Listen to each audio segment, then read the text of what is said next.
Après les produits et la préparation, place à la consommation.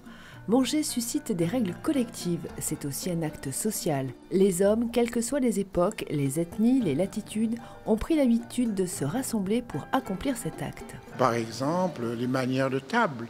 On s'assoit. D'abord, il faut avoir une table. Alors, on montre que les gens, ils n'avaient pas de table.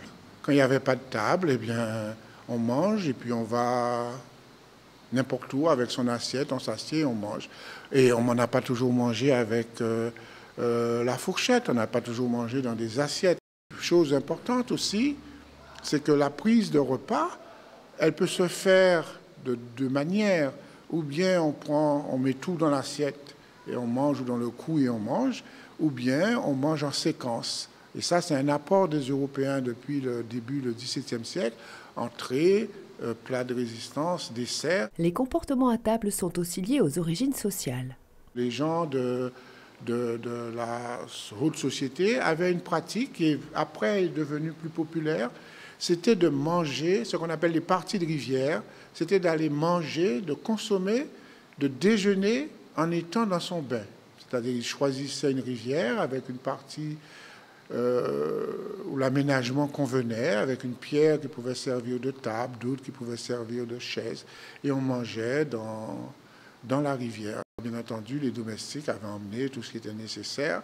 Et qu'est-ce qu'on retrouve? Qu'est-ce qu'ils mangent? Le calalou, le riz, la morue grillée, etc., même s'ils appartiennent à la haute société.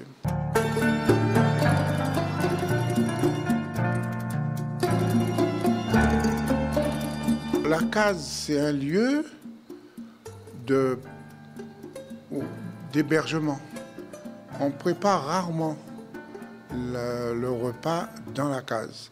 On prépare le repas devant la case. Nous avons voulu quand même représenter la case parce que c'est le lieu où vivent les gens, où ils gardent leur nourriture, et nous avons mis dans la case tout ce qui sert, tout ce qui à nos yeux est utile pour la préparation ou la consommation.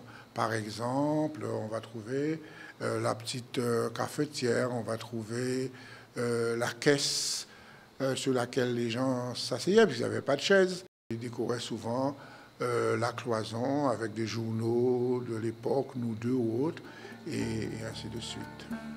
Une exposition à déguster au musée de la vie d'antan à Petit Canal jusqu'en août 2013.